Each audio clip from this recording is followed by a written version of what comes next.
लोकसभा चुनाव 2024 के लिए बीजेपी ने अपने उम्मीदवारों की पहली सूची जारी कर दी है।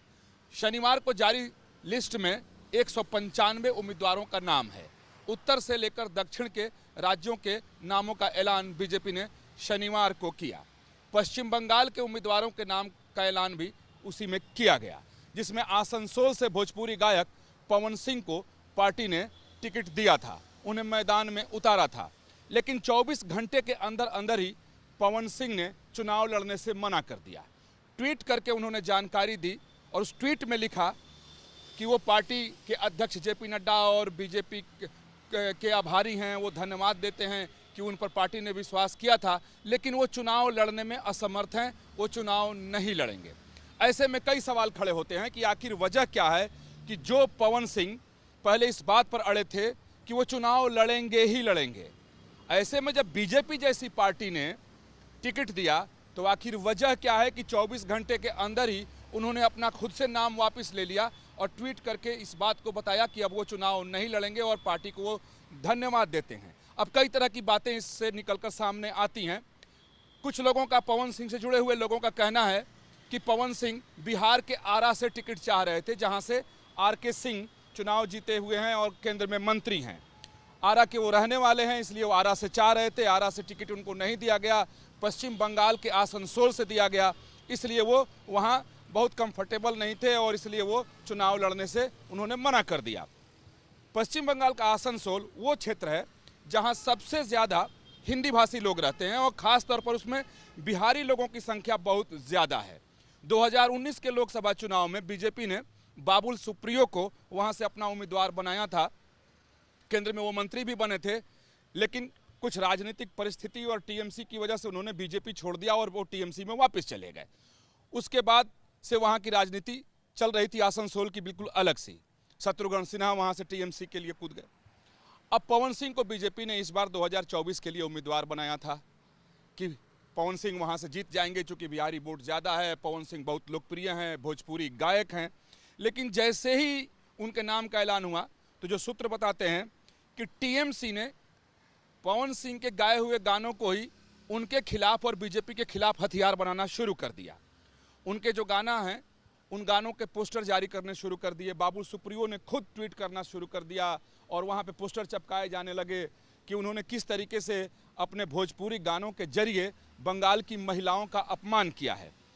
जैसे कि गाना बंगालिन सौतिनिया, बंगाल के पानी जैसे गानों को सार्वजनिक करना शुरू कर दिया टीएमसी के नेताओं ने और बाबुल सुप्रियो ने, और दीवारों पे पोस्टर चिपकाए जाने लगे और टीएमसी बीजेपी पर हमलावर हो गई कि क्या बीजेपी बंगाल की महिलाओं के प्रति इसी तरह का भाव रखती है जिस तरीके से गाना पवन सिंह ने गाया है। अब पार्टी इससे बहुत असहज हो गई और पार्टी की जो बंगाल इकाई है, यानी बंगाल प्रदेश जो बीजेपी है, उसने भी इस पर नाराज़गी जताई और पार्टी के अध्यक्ष जेपी नड्डा से और केंद्रीय गृह मंत्री अमित शाह से बीजेपी के पूर्व अध्यक्ष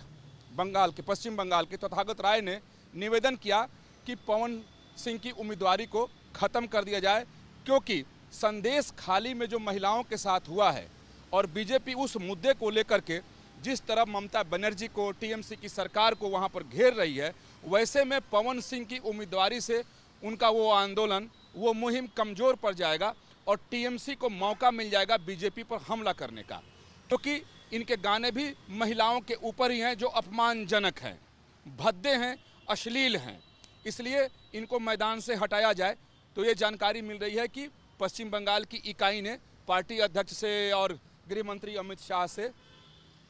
मांग की थी,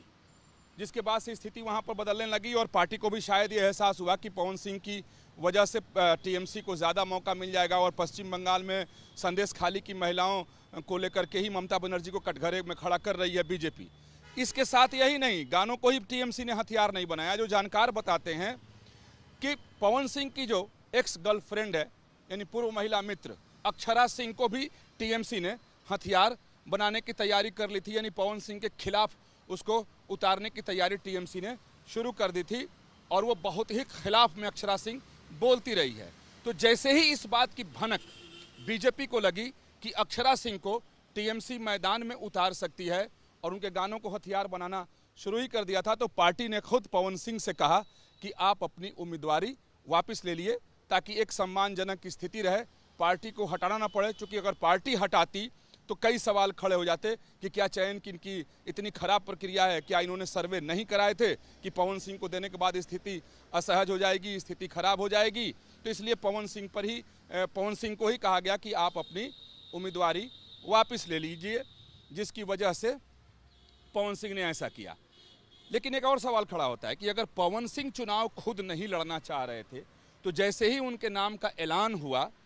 पार्टी कार्यालय से शनिवार को, वैसे ही जिम में अपने साथियों के साथ वो खूब खुश थे और जश्न मनाते हुए पवन सिंह ने वीडियो भी जारी किया था, यानी उनको कोई परेशानी नहीं थी। तो ये दलील जो पवन सिंह आरा से चाह रहे थे नहीं मिला इसलिए दुखी थे और सहज नहीं थे आसनसोल से, तो इस बात की हवा निकल जाती है। इसमें ज़्यादा वजह नज़र आता है कि जो टीएमसी ने शुरू कर दिया था उनके गानों को लेकर के और अक्षरा सिंह को आगे करना शुरू कर दिया था, तो पार्टी को शायद ऐसा लगा कि पवन सिंह की वजह से न सिर्फ आसनसोल बल्कि पूरे पश्चिम बंगाल में संदेश खाली की महिलाओं को लेकर के जिस तरीके से अभियान पार्टी चला रही है वो अभियान कमज़ोर पड़ जाएगा। जहां ममता बनर्जी को जवाब देना है वहां बीजेपी को जवाब देना पड़ जाएगा। और इसमें कोई संदेह नहीं है कि पवन सिंह ने पश्चिम बंगाल की महिलाओं को लेकर के भोजपुरी में जो गाने गाए हैं वो गाने अश्लील हैं, भद्दे हैं और महिलाओं की मर्यादा के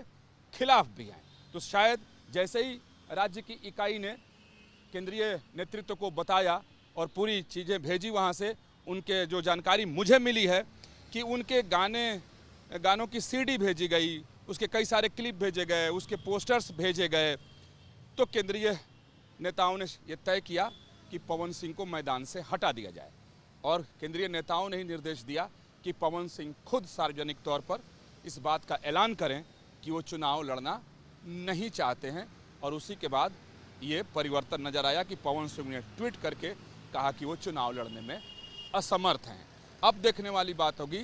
कि आसनसोल से अब बीजेपी किसे उम्मीदवार बनाती है, क्योंकि नाम ऐलान होते ही टीएमसी आसनसोल में बीजेपी पर भारी पड़ती हुई नजर आ रही है। वीडियो जर्नलिस्ट जयेंद्र के साथ विकास चंद्र, न्यूज़ नेशन, दिल्ली।